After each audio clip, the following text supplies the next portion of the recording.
Soto na daw ang bagong Senate President. Nakakuha daw ng 15 support signatures sa mga senador si Tito Soto kung saan si Cheese Escudero sinibak. Wala na. Naku, dahil daw hindi maano ni Cheese Escudero ang flood control anomalies. Kaya ngayon, balik Tito Soto daw ang bagong Senate President. Naku, ano ba naman yan? Si Tito Soto daw. So ano ang yung reaction hinggil dito mga kabig? Okay lang ba sa inyo na si Tito Soto ang bagong Senate President? Or gusto niyo pa rin si Cheese Escudero ang bagong Senate President? Sabi ng iba, kung si Tito Soto ang magiging bagong Senate President, baka babalik sa impeachment na naman ni BP Sara ang pag-uusapan.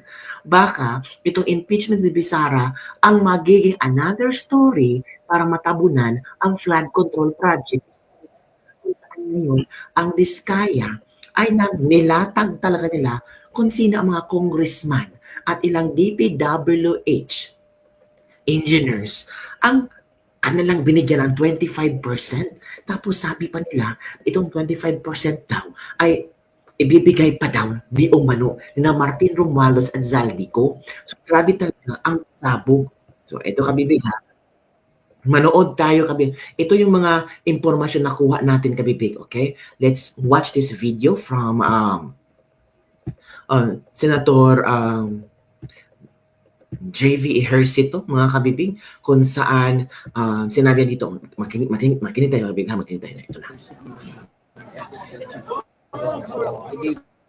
Kasama ba kayo sa picture na pumoto for Senator Dito Soto DDS? Well, una sa lahat, all part ng leadership ni President. So, I gave him the courtesy and respect. Inausap ko muna siya talaga na kung sakali I'll be the last to sign kasi ano na eh, kung talagang meron ng majority. Did you sign? I said I was the last. So, you did 15. Napaalam ako kay SPCs kasi we gave him the trust, confidence. Bali kayo yung pang 15 na nag-sign, Last sir. How will that affect your chairmanship and then yung deputy majority kayo, sir? I do not know yet. Wala pa namang pag-usapan tungkol dyan. Pero sir, ano yung trigger? Ay, basta ano na lang yun. Ano na yun. Mag-usap din kami na kasama natin. Kami, in particular kami ni St. Sherwin po sa kami kagabi, kami namin. Kasi may mga kumuusap din naman sa amin na, hindi siya pinatuloy na. Especially. But you will retain your committee chairmanship. Ayaw, hindi namin pinag-usapan yun. Hindi namin pag-usapan. Sir, kailan pa nagsimula yung ganitong talks? Gabi lang, kahapon. Hindi lang, kahapon lang. Ano Ako naging kasi, trigger, sir? sabi ko kasi ako pag-iisipan ko muna. Hindi naman ako, alam niyo naman ako kahit kung kay SP Leagues yun. Hindi ako umalis kay Siguro ang dulo. No? Kay SPCs hanggang ako yung muli talaga. Kung pwedeng maiwan sana ako, kaya lang. Naintindihan naman yun. Okay, give my respects and courtesies before. Ano yung naging trigger kahapon? Sir, sabi niyo, you were the last to sign. Opo, Yes. kailan kayo pumirma? Kailan kayo pumirma? Kung kayo Hindi na lang. Hello? Sir, ano yung trigger kahapon? Bakit mayroong palit ng leadership? What are the issues, sir? Yung like and ask, kahit what are the issues? Hindi na po ba kayo satisfied? Hindi naman, ako satisfied part of the leadership. Siguro na sobra na yung sira ng both houses eh. No? It has affected the institutions already. Ako naman, I think yung mga issues, SNCs, kay Joel, it's part of that evolution job. But it's already affecting the Senate. And we have to save that institution. So saving that institution pala, kailangang maalis si Cheese Escudero. Yun pala ang rason, saving the institution. Yun ang sabi ni Senator Ejercito. Nako. Inalis si Kiso, ibalik si Bulaga, safe ang congressman at contractor uli. Back to plan A, impeach Sara naman sila. Dapat prangka ka, walang tiwala ang tao kay Say Cheese. Marami pang mabulaklak na salita. Yan ang mga ilang komento ng ating mga netizen. While na-interview naman si Senator Lacson, mga kabibig, eto na ha. Senator Lacson na-interview din at nagbigay din ng kanyang opinion hinggil sa istorya tungkol dito na papalitan na si Cheese Escudero. So ito kabibig, pakinggan natin ha. Ito yung mga interview ni Senator Lacson. Next, dito. Ilan na yung pumirma, sir? Mamaya, malaman niyo mamaya. Pero sir, Yan, yan. sure na sa SP. Yeah. Sure na. Mamaya niyo Ulit. mamaya. Pero sure na si SP, sir. Sir, ano magiging ano? Sure, meron kayo. Mamaya rin. Blue ribbon, sir. Blue ribbon, sir. Pro tempore. Thank you. So yun kabibig, sure na daw na si Tito Soto ulit ang Senate President. Naku, mga kabibig, parang ang gulo-gulo ng Pilipinas. Naku, anong nangyari? May pagtatakpan ba? May gustong pagtatakpan ang mga taong ito? Naku po. Ayon sa politiko, nakasecure na daw ng enough votes si Senator Tito Soto para ma-unseat si Senator Chis Escudero as Senate President. Note that Soto pampered his statement with, "I just talked to the President in the first Senate hearing on flood control, giving us a glimpse on how his decisions are affected by Malacanang. So brace yourselves." Nako, ito na nga ang sinasabi ng ating mga netizen sa isang interview ha. Meron ditong interview ni Tito Soto kung saan sabi dito na kung ang Diyos na ang magpipermit na siya ang bagong Senate President, ibibigay natin. Ng kudita dito sa Senado. Tinanong natin dito si Senate Minority Leader Tito Soto III na sinasabing papalit kay Senate President Chis Escudero. Ang tugon lamang ni Soto ay God permitting. Yan, God permitting ang tugon niya.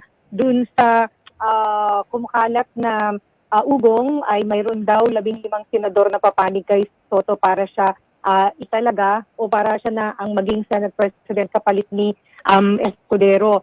Yung mga senador ay wala pang tugon dun sa ating pagtatanong hinggil dito, pero ang tugon nga lang ni Soto tungkol dito, God permitting. Ano yung mga kapuso, nagpapatuloy itong pagdinig ng Senate Blue Ribbon Committee kaugnay ng mga maanwalyang flood control projects dito.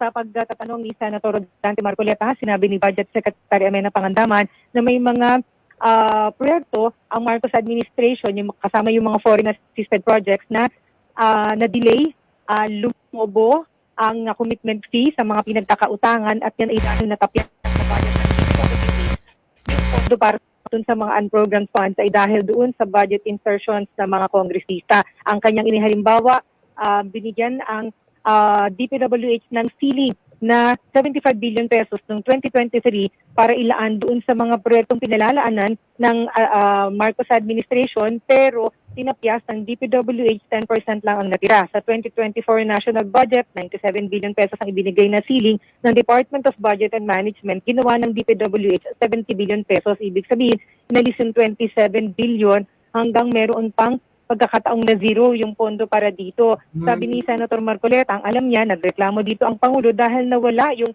pinapopondo niya para sa mga proyekto na priority ng Marcos administration, pero napunta sa sari-saring proyekto ng DPWH na nagkaroon ng iba't ibang katawagan. Mayroong Sustainable Infrastructure Project Alleviating Gaps, mayroong Special Support Program, Convergence Special Support Program, na lahat puro flood control projects. Kinuha daw yung para sa mga flagship ang project. So ipinunto dito na bukod dun sa tumaas ang commitment fee, nagmahal ang gastos at na-delay pa yung mga proyekto, ay naapektuhan din ito yung ekonomiya dahil ang inilalaan na pondo para sa mga projects mayroon ng economic projections.